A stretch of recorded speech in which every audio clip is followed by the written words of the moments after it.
অর্থনীতি শুধু কিছু সংখ্যা সূচক কিংবা হিসাব নিকাশের বিষয় নয়, অর্থনীতি মানুষের জীবনযাত্রার প্রতিচ্ছবি। শিল্প বাণিজ্য কেবল ব্যক্তি বা প্রতিষ্ঠানের মুনাফার বিষয় নয়, এর সঙ্গে জড়িয়ে আছে দেশের উৎপাদন, কর্মসংস্থান আর উন্নয়নের গল্প। তাই অর্থনীতির আলোচনা যতই জটিল মনে হোক না কেন, এর প্রভাব আছে আমাদের ব্যক্তি জীবনে। অর্থনীতির কঠিন এই আলাপকে সহজ ভাষায় বিশ্লেষণ করতে চ্যানেল ওয়ানের নিয়মিত আয়োজন মেঘনা ইন্স্যুরেন্স পিএলসির সৌজন্যে বাণিজ্য সংলাপ। আপনাদের সাথে রয়েছি আমি রিয়াজ সেজান। শুরুতে দেখে নিচ্ছি আজ যা থাকছে।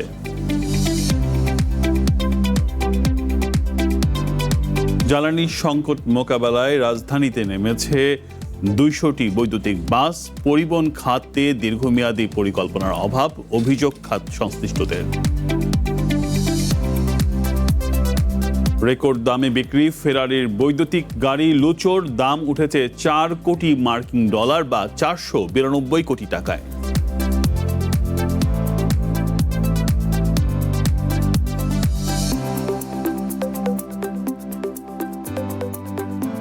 এছাড়া থাকছে অর্থনীতি ও ব্যবসা বাণিজ্যের নানা বিশ্লেষণ। আর এই আজ পুরোটা সময় জুড়ে আমাদের সাথে আছেন বাক ইকো মোটরসের লিমিটেডের ব্যবস্থাপনা পরিচালক কাজী জাসিমুল ইসলাম। জাসিমুল ইসলাম, আপনাকে স্বাগত জানাচ্ছি আমাদের এই আয়োজনে এবং আমরা আলোচনায় যাব। তবে তার আগে আমরা একটু প্রতিবেদন আছে, একটু প্রতিবেদনটা দেখে নিচ্ছি। ধন্যবাদ। আগামী ৩ মাসের মধ্যে রাজধানীর সড়কে নামতে যাচ্ছে ২০০টি বৈদ্যুতিক বাস। জ্বালানি সংকট মোকাবেলা, পরিবেশ দূষণ রোধ সহ ঢাকার গণপরিবহন ব্যবস্থাকে আধুনিক করতে সরকারের এমন উদ্যোগ। খাত সংশ্লিষ্টরা বলছেন, এর সফল বাস্তবায়নে প্রয়োজনে সড়কের শৃঙ্খলতা, চার্জিং স্টেশন, অবকাঠামো এবং দীর্ঘমেয়াদী পরিকল্পনার। ব্যস্ত শহরে নাগরিকের নিত্যদিনের ছুটে চলা, অফিস, বিশ্ববিদ্যালয় কিংবা জীবিকার তাগিদ, লাখ লাখ মানুষের অবলম্বন গণপরিবহন। যদিও প্রতিদিনের এই যাত্রা মোটেও সুখকর নয়। যানজট, কালো ধোয়া, ভিড় আর অনিরাপদ যাত্রা নাগরিক জীবনকে অসহনীয় করে তুলছে। সদরঘাট যাইতে হেঁটে গেলে 16 মিনিট সময় লাগে, আর বাসে গেলে 1 ঘন্টা লাগে। এখন প্রেগনেন্ট অবস্থায় দেখা যাচ্ছে কি আমার আসার সময় যাওয়ার সময় ঠিক মতো যেতে পারছি না, দাঁড়িয়ে যেতে হচ্ছে। এই চেনা গল্পের মাঝেই এবার নতুন স্বপ্ন দেখছে রাজধানীর মানুষ। ফিটনেসবিহীন গাড়ি আর অনিরাপদ যাত্রাকে বিদায় জানাতে আসছে ২০০টি বৈদ্যুতিক গাড়ি। সবকিছু ঠিক থাকলে আগামী ৩ মাসের মধ্যে দেখা যাবে ঢাকার রাস্তায়। এসব বাসের মধ্যে ১০০টি শুধুমাত্র নারীদের জন্য। আধুনিক এই যান নিয়ে যাত্রীদের প্রত্যাশার পারদ তুঙ্গে। আমাদের জ্বালানি, বিদ্যুৎ তো সবকিছুতেই সাশ্রয়ী হবে। এই লোকাল বাস থেকে যদি ওইটা বেটার অপরচুনিটি দেয়, সো 2 টাকা বেশি গেলে মানুষ চড়বে। বৈদ্যুতিক বাস চালু হলে শুধু কালো ধোঁয়া নয়, কমবে শব্দ দূষণও। ডিজেল চালিত বাসের তুলনায় ইঞ্জিনের শব্দ কম ও উন্নত সাসপেনশনের সুবাদে যাত্রা হবে আরামদায়ক। সরকার যে বাস নামাবে সিটি বাস, সেটার উদ্যোগ নিয়েছে। আমি বলি ইট ইজ ভেরি পজিটিভ, সময়োপযোগী, বাট সময়ের ব্যাপার। সব কিছু মার্কেটিং করা এবং এটা বাজারজাত করা এবং এটা আস্তে আস্তে পপুলার করা সময়ের ব্যাপার। কিন্তু প্রশ্ন হলো, এই নতুন বাসগুলোকে স্বাগত জানাতে কতটা প্রস্তুত ঢাকার সড়ক? সব মিলিয়ে সরকার সড়কে শৃঙ্খলা আনতে ব্যর্থ হলে শুধু আধুনিক বৈদ্যুতিক গাড়ি নয়, গণপরিবহনে জনবান্ধব যে কোনো উদ্যোগই ব্যর্থ হওয়ার শঙ্কা বিশেষজ্ঞদের। হঠাৎ করে শুধুমাত্র কিছু বাস এনে বাসের জন্য আলাদা লেন না করে, বাসের স্টপেজগুলো ঠিক না করে, পদচারী বান্ধব, অর্থাৎ বাস থেকে নেমে তো আমার কর্মস্থল পর্যন্ত পৌঁছতে হবে, বাস থেকে তো সরাসরি ঘরে পৌঁছানো যায় না। তার মানে এই যে মাল্টি মোডালিটি, একটার সাথে আরেকটা সম্পর্কযুক্ত তার যে পরিবহন ব্যবস্থা, সেই পুরো ব্যবস্থাপনার অংশই হলো এই আমদানি। পরিবহন ও ইভি খাতের উদ্যোক্তারা বলছেন, শুধু বাস নামালেই হবে না, এর সঙ্গে নিশ্চিত করতে হবে প্রয়োজনীয় অবকাঠামো ও দীর্ঘমেয়াদী পরিকল্পনা। এটা খুব ভালো করছে, মহাখালী থেকে অসুস্থ বাসগুলো নিয়ে সরকার এই রাজুকের একটা জমিতে রেখেছে। আপনার 12% জ্যাম কমে গেছে মহাখালী রোডের উপর। এইটা বোঝানোর অর্থটা হলো আপনাকে দীর্ঘমেয়াদী প্ল্যান করতে হবে। ঢাকা চিটাগং যদি একটা বাস যায়, 16,000 টাকার ডিজেল লাগে, সেখানে 3800 টাকার বিদ্যুৎ লাগবে। তো আপনি ওই ডিজেল দিয়ে বানান না, বিদ্যুৎ উৎপাদন করেন না, প্রবলেম কোথায়? ধোঁয়াহীন ও পরিবেশ বান্ধব বাসের স্বপ্ন দেখছে ঢাকা। এখন সেই স্বপ্নকে বাস্তবে রূপ দিতে প্রয়োজন পরিকল্পিত রুট, পর্যাপ্ত চার্জিং অবকাঠামো, পুরনো পরিবহন ব্যবস্থার সংস্কার এবং সরকারি বেসরকারি সমন্বয়। প্রতিদিন ঢাকার রাস্তায় লাখো মানুষের যাতায়াত, যেখানে যানজট, গাড়ির কালো ধোঁয়া আর শব্দ দূষণ তাদের নিত্যদিনকার সঙ্গী।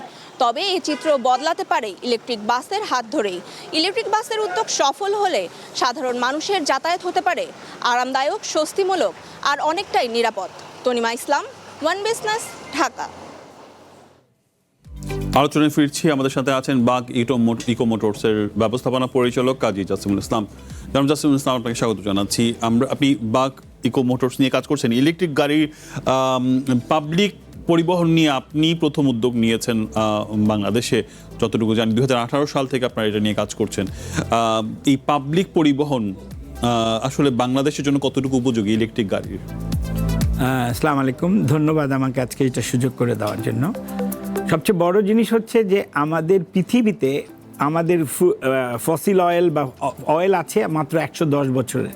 কাজেই আপনার কোনো অল্টারনেটিভ নাই যে আপনি ইভিতে যাবেন না, ইভিতে না যেয়ে কোনো অল্টারনেটিভ নাই। এটা খুবই সুন্দর উদ্যোগ, কিন্তু আমরা 2018 থেকে চেষ্টা করে আজকে পর্যন্ত একটা পলিসি দাঁড় করাতে পারি নাই বাংলাদেশের জন্য। তার থেকে বড় ইস্যু হচ্ছে যে এই পলিসিটা যারা তৈরি করছেন তাদের আমার কাছে মনে হয় এনাফ নলেজ নাই, ফিজিক্যালি তারা এই বিজনেসটার মধ্যে ছিল না। আমি আপনাকে যেই প্রশ্নটা আমাকে করেছেন, 200 বাস নামবে। এই 200 বাস নামার জন্য কি করা হলো, আমাদের 10টা কোম্পানিকে গত 3-4 মাস ধরে প্রাইভেট সেক্টরে তাদেরকে বিভিন্নভাবে প্রস্তাব দিয়ে সব কিছু করে একটা জায়গায় নিয়ে যাওয়া গেল। কিন্তু ওয়ান ফাইন মর্নিং আপনাদের টিভির মাধ্যমে জানলাম এটা ডিপিএম, ডাইরেক্ট প্রকিউরমেন্ট মেথডের মাধ্যমে একটা কোম্পানিকে দিয়ে দেওয়া হয়েছে। কাকে দেওয়া হলো, কি করা হলো, কিভাবে হলো, আমরা কিন্তু কেউ জানি না। আপনি এখন কথার কথা বলছি হানিফ বাস, যার কন্ট্রিবিউশন 1700 বাস আছে ঢাকা ইন্টারডিস্ট্রিক্ট, এবং তাদেরকে কিন্তু এই সুযোগটাই দেওয়া হয়নি। এখন এইটা করতে গেলে তখন প্রাইভেট সেক্টরকে বাদ দিয়ে আপনি কিভাবে করবেন? এই প্রাইভেট সেক্টর 9000 বাস চালায়, 9000-এর কয় পার্সেন্ট আপনার 200টা বাস? আর আপনি বললেন 100 দিনের মধ্যে আপনি বাসগুলো চালু করবেন, আজকে 22 দিন চলে গেছে। কি নেক্সট স্টেপ আপনি কিন্তু কিছু জানেন না।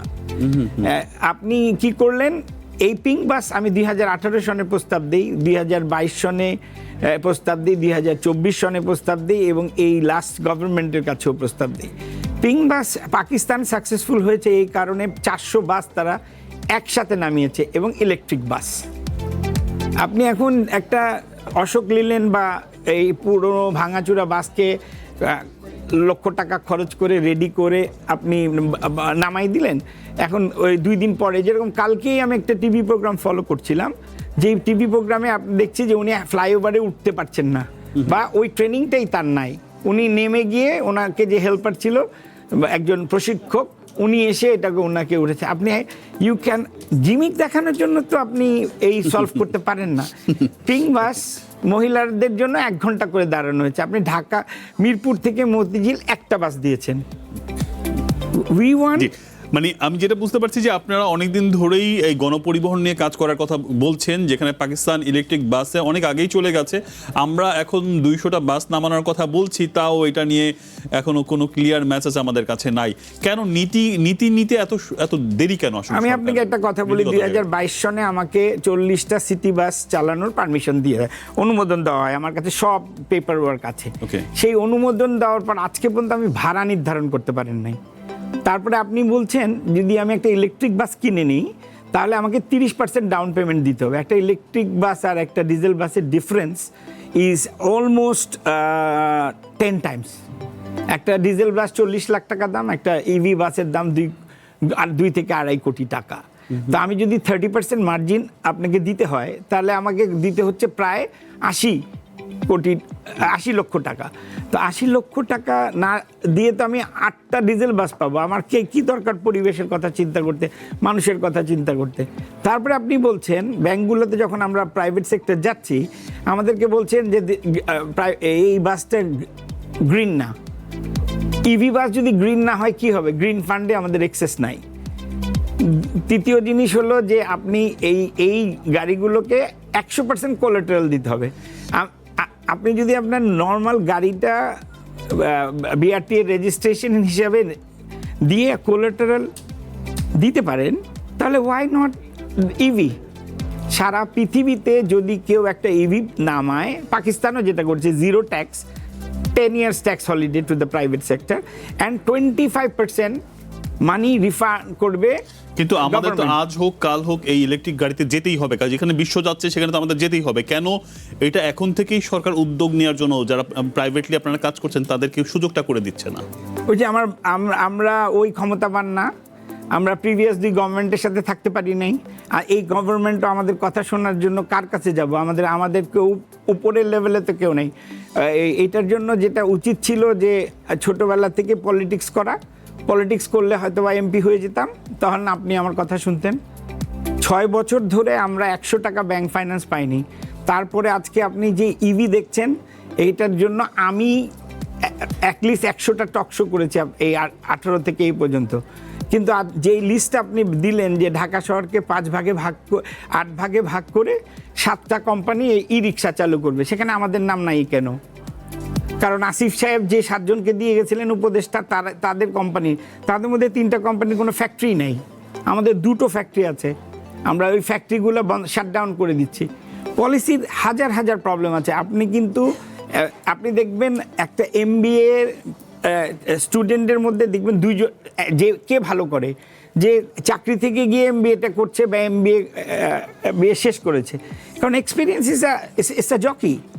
একটা ঘোড়া দৌড়ে কিন্তু আপনার জিতবে না। যে আপনি বলছিলেন রাজনৈতিক প্রভাব না থাকলে আসলে এইসব ব্যবসা বাণিজ্যে কোনো উন্নতি বা সুযোগ সুবিধাটা আদায় করা যায় না। আমি আপনার কাছে ফিরবো আজকে, যেহেতু রাষ্ট্রপতি নির্বাচন হবে আজকে, তো এই নিয়ে একটা ব্রিফিং চলছে, আমরা সেখানে একটু ব্রিফিংটা দেখে আপনার কাছে আবারও আলোচনা করব। খুবই আলোচনা আমাদের খুবই ভালো একটা জায়গায় আছে, আমরা সেখান থেকে শুরু করব। দেশের 23তম রাষ্ট্রপতি নির্বাচন আজ। প্রতিদ্বন্দ্বী 2 প্রার্থী, বিএনপির মির্জা ফখরুল ইসলাম আলমগীর ও জামায়াতের নেতৃত্বে 11 দলীয় ঐক্য প্রার্থী অবসরপ্রাপ্ত কর্নেল অলি আহমেদ। নির্বাচিত বিস্তারিত খবর জানাতে সংসদ এলাকা থেকে কথা বলছেন সরকার দলীয় চিফ হুইপ নুরুল ইসলাম মনি। আমরা এখন সরাসরি চলে যাচ্ছি সেখানে। এখানে আমাদের দলের পক্ষ থেকে সিদ্ধান্ত হবে তার উনি জানিয়েছেন যে অসুস্থ নিয়ে আসতে পারবে না এবং উনি বুঝতে পারবেন। আর নজরুল ইসলাম সাহেব ভোটের কিনা সেটা তার দল বলতে পারবে, সে ব্যাপারে আমার নলেজ নেই। তো দল সিদ্ধান্ত নিলে তো সেই সিদ্ধান্ত নিয়ে কাজ হবে। মাননীয় চিফ হুইপ, আমাদের যে প্রার্থী মির্জা ফখরুল ইসলাম আলমগীর সাহেব ঠাকুরগাঁও 1 আসনের সংসদ সদস্য, তো সেই ক্ষেত্রে রিজাইন করেছেন কিনা সংসদ সদস্য পদ থেকে, বা শপথ না নেওয়া পর্যন্ত কোনো পদ থেকে তিনি রিজাইন করবেন না। যখন শপথ নেবেন অটোমেটিক্যালি তার পদ শূন্য হবে, সংসদ সদস্যের পদ, এবং সে নতুন করে সংসদ সদস্য নির্বাচিত হবে। তিনি মন্ত্রী হিসেবে তিনি আছেন। আগামী যখন শপথ নেবেন তখন যদি তিনি আর মন্ত্রী থাকবেন না, তখন তিনি মহারাষ্ট্র। মাননীয় চিফ হুইপ আমি যে কাজ করি, আমার প্রশ্ন হচ্ছে যে ইসি থেকে যতটুকু জানতে পেরেছি তিনি 1650 জন ভোটার। তো এক্ষেত্রে আমাদের যিনি বর্তমানে মহোদয় আছেন, উনি কি ভোট দেবেন কিনা? ভারপ্রাপ্ত রাষ্ট্রপতি তিনিও সংসদ সদস্য, সকল সংসদ সদস্যরা এখানে ভোট দেবেন, তাই সেই হিসেবে ভোট দেবেন। মনোচিফে বাংলা সেটা হচ্ছে বিরোধী দল আজকে একটা অভিযোগ যে এই রাষ্ট্রপতি নির্বাচনটা হচ্ছে জুলাই সনদের ভিত্তিতে হতে পারত, কিন্তু সেটি হয়নি। এটি নিয়ে তারা সরকারের প্রতি যে অভিযোগটি তুলেছেন যে সরকার তাদের কথা রাখেনি। এক আরেকটা বিষয় হচ্ছে যে তারা বলছেন যে 70 অনুচ্ছেদের বাধ্যবাধকতা আজকে এই যেহেতু একটি নির্বাচন এবং এই নির্বাচনের পরিচালনা করছে নির্বাচন কমিশন, ফলে আপনাদের পক্ষ থেকে 70 অনুচ্ছেদের বাধ্যবাধকতা দেওয়া সেটাই নিচ্ছে।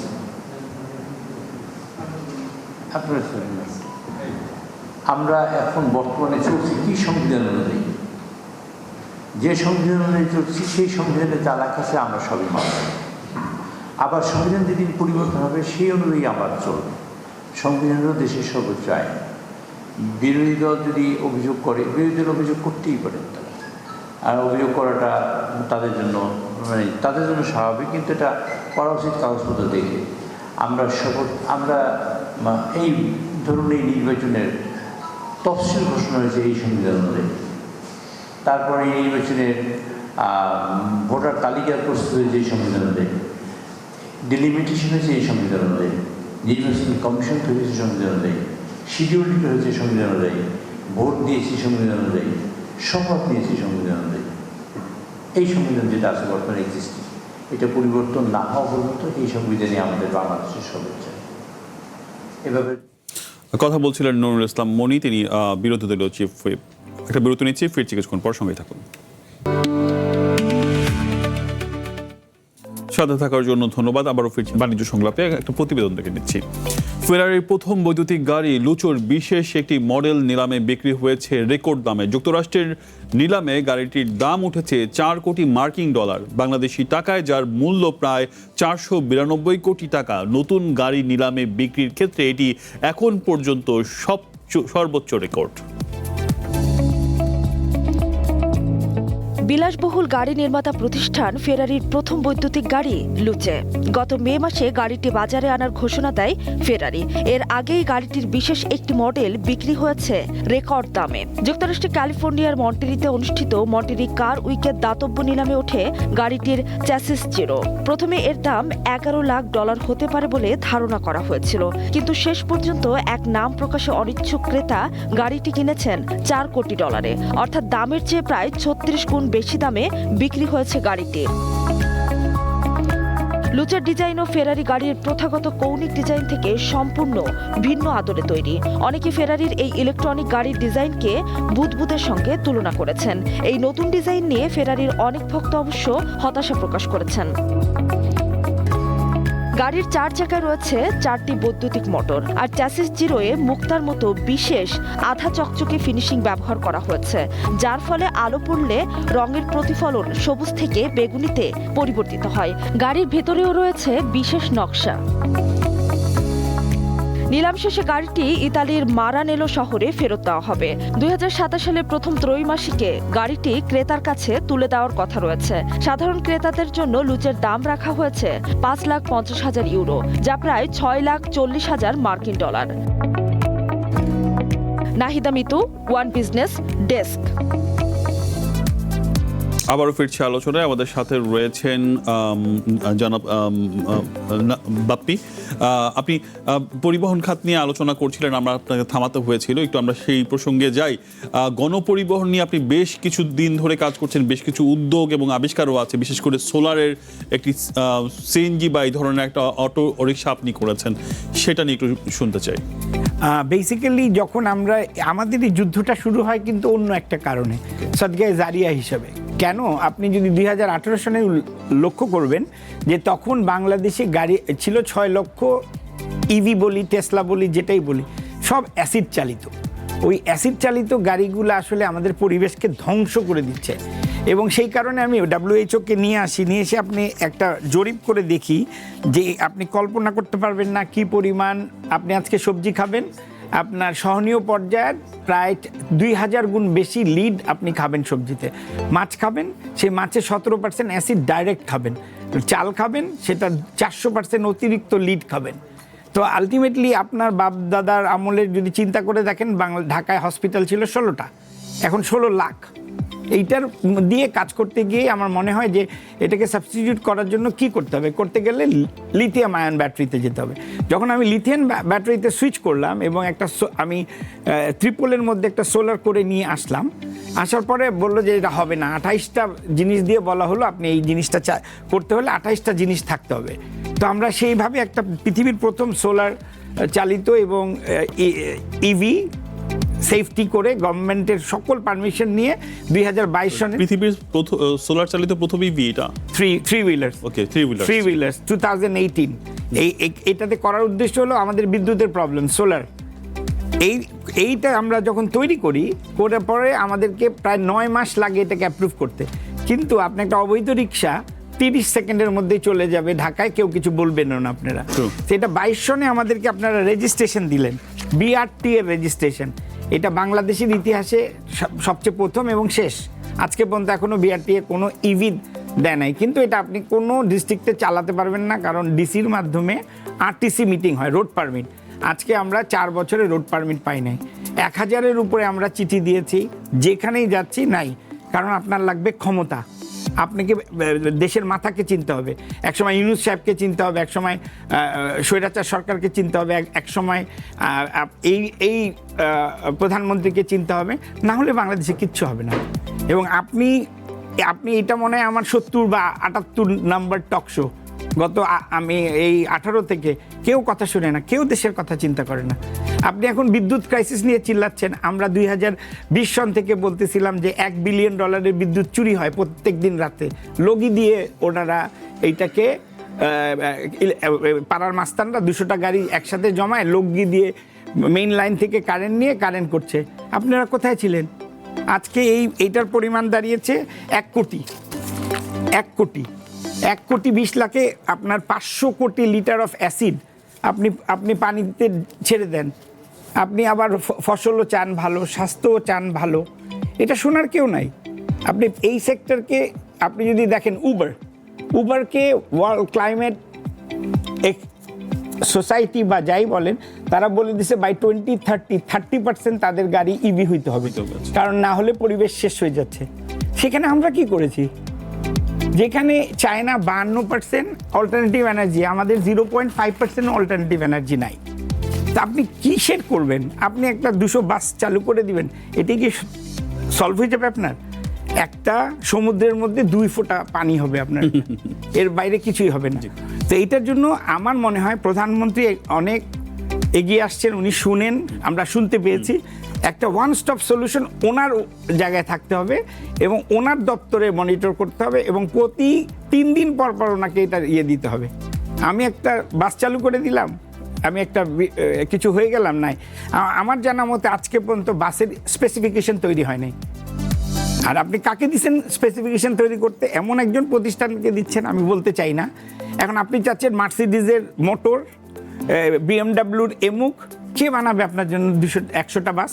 এখন তো 50টা করে 100টা বাস আসবে। কে বানাবে আপনার জন্য 100টা বাস আপনার স্পেসিফিকেশন অনুযায়ী? অর্থাৎ আপনি বলছেন যে যারা এটা নিয়ে কাজ করছে তারাই ব্যাপারটা ক্লিয়ার না, এখন পর্যন্ত কোনো নীতিমালা হয়নি এবং পলিটিক্যাল লিঙ্ক না থাকলে যারা আসলে এতদিন ধরে আপনারা যারা কাজ করছেন 2018 সাল থেকে, তারা আসলে এই জায়গায় এখনো ওই সারাউন্ডিংয়েই থাকতে পারছেন না। সেই ক্ষেত্রে আসলে শেষ মন্তব্যটা নিয়ে শেষ করব, এই খাতের জন্য কি করা উচিত? খুব অল্প এই খাতের জন্য একটা ওয়ান স্টপ সলিউশন থাকতে হবে। বিনিয়োগের মধ্যে যেখানে ফাইন্যান্স সারাদিন আমরা আজকে 2 মাস ধরে গভর্নরের সময় পাই না, আমরা বিডাকে সময় পাই না, হানিফের মতো সৌদির মতো লোক অ্যাপ্লিকেশন করে আসতে পারে না। যারা বাংলাদেশের 1 লক্ষ ট্রান্সপোর্ট করছে, আপনি তাদেরকে বাদ দিয়ে কিভাবে আপনি মনে করছেন যে XYZ বা বিআরটিএ করতে? বিআরটিএ কি কোনোদিনও সাকসেসফুল ছিল? অনেক ধন্যবাদ আপনার বিষয়টি একেবারে ক্লিয়ার। আশা করি যারা দেখছেন এখানে কর্তৃপক্ষ তারা নিশ্চয়ই বিষয়টি বুঝবেন। দেশের ইলেকট্রিক বাসে যেতেই হবে, তবে তার আগে নীতিমালার প্রয়োজন এবং বেসরকারি খাতকে যুক্ত করতে হবে। এই ছিল আজকের আলোচনায়। চ্যানেল 1-এর সাথে থাকুন, যুক্ত থাকুন আমাদের ফেসবুক পেজে এবং ইউটিউব চ্যানেল সহ অন্যান্য সোশ্যাল মিডিয়া লিঙ্কগুলোতে।